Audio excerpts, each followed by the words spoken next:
today I thought I'd just do a short video on how I spread my wine caps. So these are all way over. You can see they've opened up completely and all the spores have dropped. And you normally want to pick wine caps when they're still just pushing out the ground. They're pretty hard to spot, and obviously I've missed so many this year. I only started this patch 6 months ago, and already I've got kilograms of mushrooms. So I separate the bases, so you can see where it's growing out and see all that rhizomorphic growth, really thick. And these are perfect to literally plant as if you were planting an onion or a garlic. You just stick it in the ground, obviously in wood chip or hay. Hay helps because they'll eat the hay faster. It's easier for them to break down and get established, and then they'll start eating through the wood chip. But I've found I haven't even had an issue with that, and just going straight into wood chip, they spread. So I separate the bases, take all the caps. You can see all the gills are open completely. Look at my hands, that's from all the spores. So yeah, I just cut the top off, or the bottom off the stem, you see here, and stick them, and then I save all of these, all the caps and all the stems, and I'll blend that up and make it into slurry. So I usually just add a bit of sugar, normally honey or something, just to help them give like a kickstart. And these should do fine anyway. You just blend it up into a fine liquid, and then spread it over all the wood chips. But for today, I'll just show you guys what I do with these. Let's come up to the wood chip bit now. And I'll pick some more of the wine caps, and I'll show you how they look when you want to pick them. They're very dry at the moment because we just had a massive drought. It's only rained in the last 24 hours. But all these were quite overgrown. But these have not got any in yet, so I'll plant some there. Now up to the top row. So this is where all them mushrooms were. And you can see here, they haven't really got that winey kind of like burgundy colour. That's just because they've dried up. But this would, these are quite small ones too, but this would be the perfect time to pick them. These are a bit, not great, these ones. I wouldn't take these. But that's the kind of size. They get bigger too, you can get them like that big. But yeah, I'll leave them there for now. And then you can see some of the bigger ones. And I've picked most of the large ones, but there's a couple behind. You can see here.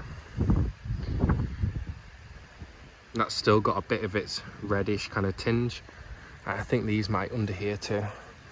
Yeah, a bit better. So you can kind of see that colour.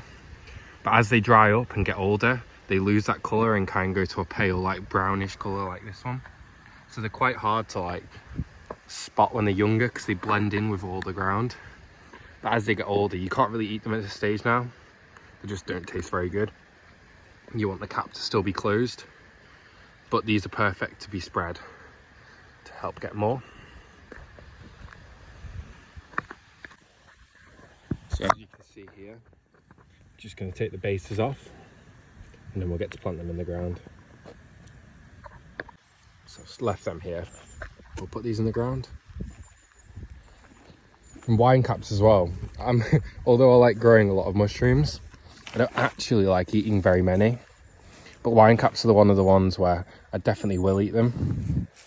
They taste very, very similar to, your portobello or button mushroom. That's very mild. I'd say probably even milder than, your store-bought mushrooms.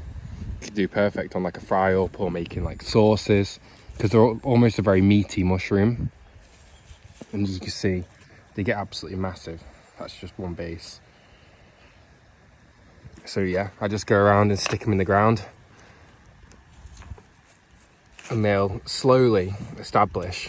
Obviously, the more you put in one area, the faster it'll establish. But we just go around, sticking them everywhere and anywhere. Because obviously as well, not all of these will take.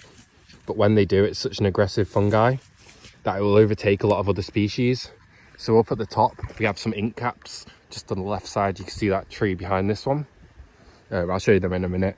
But they will be eventually overtaken by the wine caps.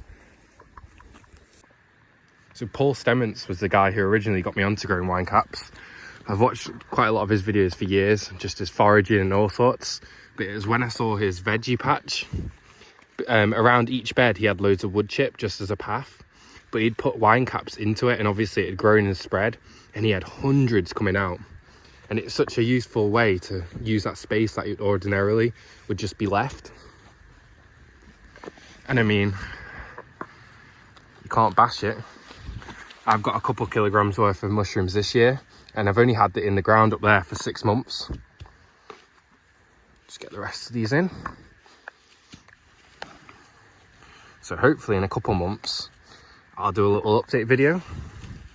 And I'll show you guys, obviously, how I make the slurry and stuff. But equally, if these have taken off, let's put the rest of this over here.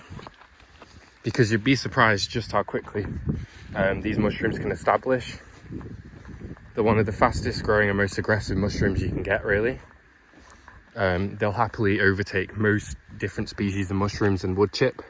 So even if you have like an established colony of useless mushrooms, to say, like ink caps up there, they'll eventually spread over and take it over. So we'll get these into the other box, mix them up, and get them in some water and sugar solution. And then after that, all you need to do is just spread it on top of the wood chips and hope.